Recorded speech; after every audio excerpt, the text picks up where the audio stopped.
আসসালামু আলাইকুম ফুটবল প্রেমীরা। তাহলে কি এবার বিদায়ের পালা দরিবালের? কোপা আমেরিকার কোয়ার্টার ফাইনালে উরুগুয়ের কাছে টাইব্রেকারে হেরে বিদায় নিয়েছে ব্রাজিল। ব্রাজিলের লক্ষ্য হেক্সা বিশ্বকাপ জয়, কিন্তু কোপাতেও ফাইনালে উঠতে পারল না তারা। কোচ দরিবাল জুনিয়র তাই আছেন সমর্থকদের তোপের মুখে, কিন্তু ব্রাজিল ফুটবল ফেডারেশন সিবিএফ আস্থা হারাচ্ছেন না তার উপর থেকে। ফেডারেশনের প্রেসিডেন্ট রদ্রিগেজ জানিয়েছে, কমপক্ষে 2026 বিশ্বকাপ পর্যন্ত ব্রাজিল জাতীয় দলের দায়িত্বে থাকবেন কোচ দরিবাল জুনিয়র। কোপা আমেরিকায় ব্রাজিল খুব একটা ভালো করতে পারেনি। গ্রুপ পর্বে 3 ম্যাচে মাত্র একটিতে জয় পায়। কোয়ার্টার ফাইনালে উরুগুয়ের কাছে গোলশূন্য ড্রয়ের পর পেনাল্টিতে হারে 4-2 গোলের ব্যবধানে। তবে সিবিএফ এর প্রধান মনে করছেন দরিবালকে আরও সময় দেওয়া উচিত। ইএসপিএন ব্রাজিলকে তিনি বলেন, 2 মাসের মধ্যে অর্থাৎ সেপ্টেম্বরে আমাদের বিশ্বকাপ বাছাইয়ের খেলা আছে।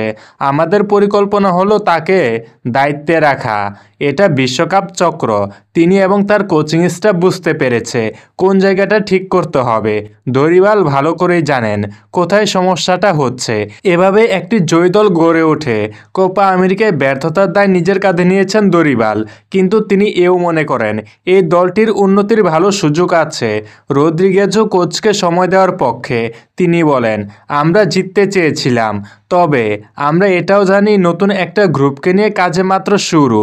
তরুণ খেলোয়াড় আসছে, আমরা সেটাও বুঝি। ব্রাজিল সবশেষ কোপা আমেরিকা জিতেছিল 2019 সালে। তবে 2 বছর পর কোপায় আর্জেন্টিনার কাছে ঘরের মাঠে 1-0 গোলের ব্যবধানে হারে ব্রাজিল। এরপর থেকে যেন তাদের দৈন্যদশা শুরু হয়েছে। 2022 বিশ্বকাপেও কোয়ার্টার ফাইনাল থেকে বিদায় নেয় 5 বারের বিশ্ব চ্যাম্পিয়নরা। 2026 বিশ্বকাপের বাছাই পর্বে 6 ম্যাচ খেলে মাত্র 2টিতে জিতেছে ব্রাজিল। এর মধ্যে গত জানুয়ারিতে দরিবালকে নিয়োগ দেওয়া হয়।